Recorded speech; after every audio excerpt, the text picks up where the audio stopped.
que descalificaron desde el inicio del informe este tema que se posicionó en la opinión pública, que se había cambiado el informe, es completamente falso.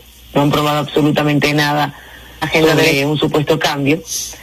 Creo que no es menos importante compartirle a la ciudadanía que nos escucha ahora que esta investigación inició con el aval de 105 asambleístas de 137.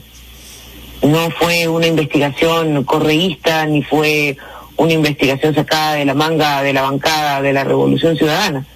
Una investigación que dentro del marco legal y constitucional tiene toda la comisión para investigar. Partamos por eso. En el camino cumplimos en tiempo y forma la investigación. Sí, hay varios asambleístas de la comisión que estuvieron en desacuerdo, evidentemente por su inclinación política y apoyo al presidente, pero lo que siempre nos llamó la atención fue la negativa de las mismas instituciones de brindar información. La misma Contraloría, Fiscalía, la Superintendencia de Compañías, la UAFE, el SRI. Lo del SRI tiene que llamarnos muchísimo la atención, porque justamente ahora que el comunicado vergonzoso, porque nos tiene que dar vergüenza, que el contralor subrogante, el subrogante del subrogante que está preso, haga un comunicado diciendo que Dakota del Sur no es paraíso fiscal, cuando hay una discusión amplia en Estados Unidos sobre el rol que cumple este Estado, con la opacidad con la que se manejan recursos, y que el contralor, en un nivel de ignorancia y vergüenza nacional y mundial, saque ese comunicado. Les recuerdo que ese comunicado está siendo, pues, ha dado la vuelta al mundo, porque los mismos investigadores o los mismos periodistas que investigaron Pandora Papers están matándose de risa por la vergüenza del contralor que tenemos en el país. Pero bueno, les hago esta analogía porque es obvio que había ya todo un entramado para dejar en la impunidad al presidente de la República. Y muestra de ello es justamente todo lo que se generó durante la investigación, y ahora este informe en donde lo archiva la Contraloría sin haber dado ningún tipo de explicación cómo hizo la investigación. César Febres Cordero continúa con la entrevista. Adelante, César. Muy buenos días, asambleísta. Un gusto compartir con usted este espacio. Díganos, primero, para tener creo que dos de las principales controversias que giraban en torno al trabajo de la comisión y el informe que se presentó, y al final la propuesta que parte de él.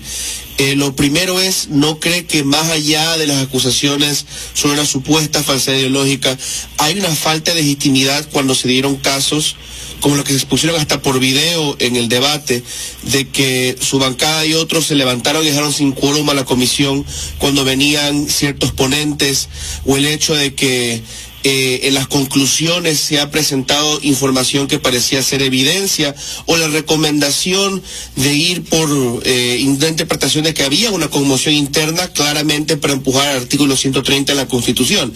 ¿No le parece que esos elementos también debilitaban un poco la vía que empujaba su bloque?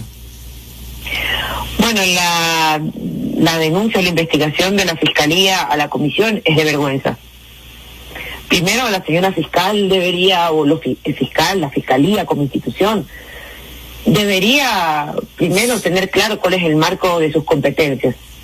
Y si una comisión inició una investigación de fiscalización, de control político, que yo no sabía que había dejado de ser nuestra facultad, y la fiscal en una intromisión grosera empieza a investigarnos, ¿en qué mundo estamos? El artículo 128 de la Constitución evidentemente nos da a los asambleístas inmunidad para poder justamente investigar con libertad, para no tener estas presiones. Pero yo no sé, la verdad, la fiscal haciendo un papel, o la Fiscalía haciendo un papel deprimente, no investiga. Pues bueno, así están las cosas, los pájaros disparando las escopetas en este país. Asambleísta, pero sobre el tema de la investigación, las recomendaciones que se hicieron en el informe, pues hay muchos debates al respecto. En lo personal, creo que si un presidente de la República, de acuerdo a la investigación, está incumpliendo varios marcos normativos, no solamente la ley del pacto ético, que en el Ecuador es ley expresa. En el Ecuador no se puede, y ahí yo creo que la discusión pasa por eso. En el Ecuador ningún funcionario público puede tener plata en guaridas fiscales. No puede, lo dice la ley, no lo dice la bancada ni lo dice la comisión. Y de haber cometido, y eso está en el informe, esto ya va a Contraloría, a Fiscalía, a los demás entes de control, que no han controlado nada, pero si el presidente de la República presenta una declaración juramentada, en donde dice que su patrimonio es de 39 millones, pero luego en una rueda de prensa, más de rueda de prensa, un comunicado a la Nación, un informe a la Nación, le dice al país que él ha pagado más de 580 millones de dólares, a ver, no hay que ser economista ni analista económico para darte cuenta que aquí algo falta, algo pasa, y que no cuadran las cuentas, porque estamos hablando que si el presidente declaró 39 millones, y ha pagado 580 más de millones, está pagando impuestos 15 veces más de lo que ha declarado. Entonces esto significa que el presidente tiene más bienes. Entonces, ¿por qué no están en la declaración juramentada? Claro, no está en la declaración juramentada porque esos bienes están en paraísos fiscales, están en Dakota del Sur y están en Panamá. Entonces, esto representaría, con esto termino, esto representaría que el presidente está cometiendo perjurio. Esto obviamente no lo investiga la Asamblea, lo tendrá que investigar la Fiscalía. Asambleísta, pero no confundamos lo que declara Guillermo Lasso como persona natural de lo que declara por empresas y otros entes que dependen de él y lo que él es el representante. Él mismo ha generado esa confusión, ¿verdad? Porque dice, yo he pagado 500 y pico millones, perdón, tengo ese patrimonio de 500 y pico millones, pero está hablando de otro ámbito de lo que le pertenece. Y los 30 y pico de él es como persona natural, pero no hay ningún delito en eso. Mire, yo no estoy hablando, a ver, primero yo creo que el presidente va a tener que ponerse de acuerdo, porque a la final el enemigo y el conspirador de su gobierno es él y su palabra. Primero porque él dijo en el 2000, no, es que, a ver, pongámonos serios, estamos hablando de la palabra del presidente de la República. No es cualquier vendedor de plaza ni cualquier... Si quiere, póngase usted serio porque nosotros estamos hablando seriamente. No, yo estoy seria, pero es que él... Nosotros no nos incluye en el listado, pongámonos. Nosotros estamos de un lado serio, el primer punto que me gustaría contar. El segundo, volver al análisis de lo que usted está señalando. Lasso sumó el total de la rentabilidad de las empresas que él administra, donde él solo tiene un control parcial de esa empresa, y termina pagando de acuerdo a la cantidad que le corresponde en sus acciones. Es un pluralismo total para demostrar políticamente que él es el que, como administrador y propietario tributario, paga más impuestos en el Ecuador. De eso se trata. Entonces tiene que segmentar dos cosas: qué le pertenece a él para determinar esa glosa, esa presunción de glosa que usted está haciendo para analizar el patrimonio, separando A como el total de una sumatoria donde están las acciones de otras personas, incluidas accionistas minoritarios que tienen el 1 por 1000, entre ellos un ex cuidiario de ustedes o participante, como fue el señor Rabascal, que es accionista del Banco de Guayaquil y tenía parte en eso. Ahí sumar cientos de personas que son accionistas que en su vida han ido a un directorio. Eso hizo Guillermo Lasso. Solo una acotación para su análisis, asambleísta Cabezas.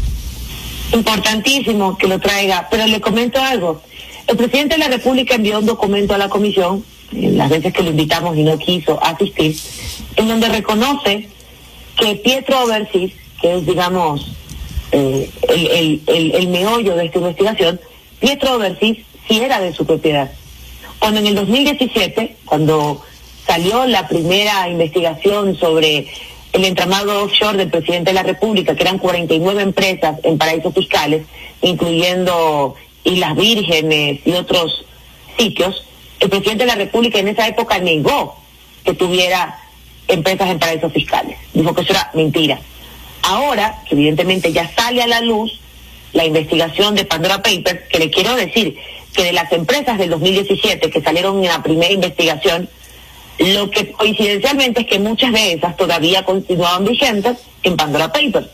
Hablemos de las Noras, que justamente el nombre de la mamá del presidente de la República, creo que eso hasta el mismo hermano del presidente de la República hizo un artículo comentando sobre el particular. Estas empresas están en Dakota del Sur. Hago este tema porque no hay documentos.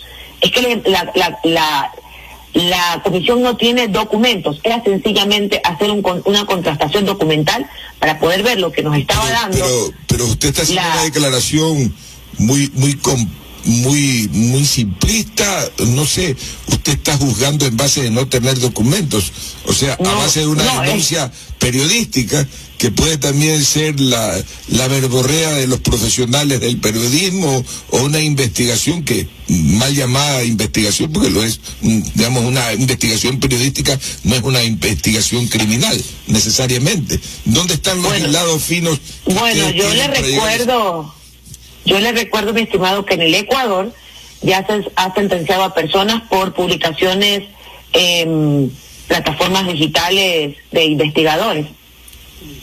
Entonces, a mí me sorprende que por un lado el presidente promueva al periodismo, la investigación, que haya un periodismo amplio, plural, y ahora resulta que se desconoce la investigación. Ojo, de ahí los 600 periodistas no me estoy refiriendo a eso, al manejo de ustedes la investigación. Usted dice, no tengo documentos. A eso es lo que me estoy refiriendo. ¿Le han entregado a usted los documentos a los investigadores? ¿Usted se ha reunido? ¿Recibió una inducción de parte de los investigadores para un análisis más prolífero? Porque si usted ve los Pandora's Papers, la cantidad de páginas que son no le corresponden al presidente Lasso. Es un ápice del tema.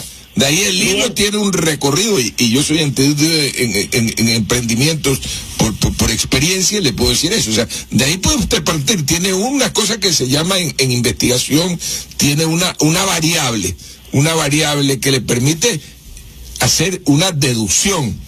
Y lo importante es que de la deducción pase a la inducción, desde el punto de vista de la investigación. César Pérez Cordero continúa con la entrevista asambleísta. Quisiera rescatar algo asambleísta, y es, al final otros bloques, la ID, el PSC, Pachacutic, sí condenaron un poco la actitud del presidente, sí empujaron, sí pidieron investigación. Y lo que los separa a ustedes, que entre otras cosas expuestos por la asambleísta Sánchez, son actitudes y resultados de la investigación. Y por eso le quiero preguntar específicamente de nuevo, ¿por qué quitarle quórum a ponentes? ¿Por qué incluir la conmoción interna con intención de buscar la institución en el artículo 130? Esos dos puntos los separan realmente de otros bloques. ¿Por qué esas actitudes? Bueno, en el primer punto, porque una de las personas convocadas también estaba dentro de la lista de los que cuentan con empresas en paraísos fiscales. El señor Cordero, si no me equivoco ahora el nombre, es el compareciente en ese momento, había sido invitado, y por información que se tenía en la misma comisión, era necesario analizar si era conveniente que una persona que estaba vinculada en los Pandora Papers podría contribuir con la investigación. Nosotros considerábamos que frente a la situación había ahí un conflicto de interés y que no podía ser obviamente parte de la comisión. Fue eso lo que sucedió, era nuestro punto de vista frente al de los demás comisionados, y creo que eso no se debería cuestionar en este momento. En el siguiente punto, le estaba justamente explicando, hay muchas interpretaciones sobre el 130, y yo voy a hilar un poco más fino, porque miren, primero no nos estamos sacando de la manga o estamos haciendo algo que esté constitucionalmente fuera de la ley. Primero, el 130 es una facultad que también tiene la Constitución y la Asamblea de haber tomado esa decisión.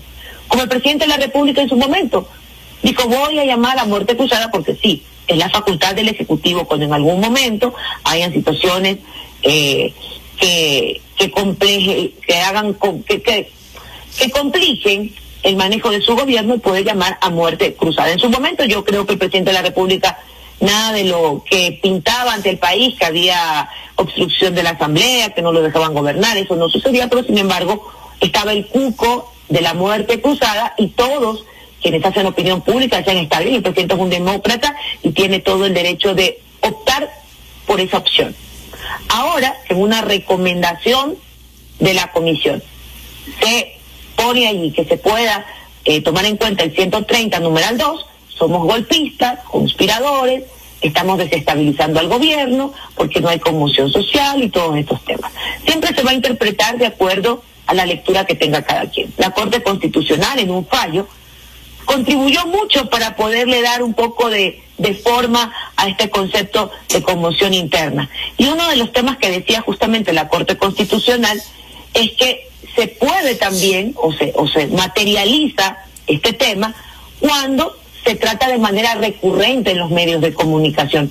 Yo les quiero comentar que el caso Pandora Papers, que involucra al presidente de la República, ha tenido más de 1.800 titulares y notas de prensa en el mundo. Mientras aquí, las instituciones, Asambleísta, permítame hacerle una pregunta. Fernando Insúa le saluda. Menciona el tema del periodismo, menciona lo importante que es la investigación periodística, pero sin embargo los periodistas de Diario El Universo que tenían información de la investigación no fueron citados a la comisión, y es una queja inclusive de ellos mismos. Y también no hay obligación del presidente de declarar, al ser un exhorto de la Asamblea y no es vinculante. Fueron invitados los periodistas, pero no asistieron.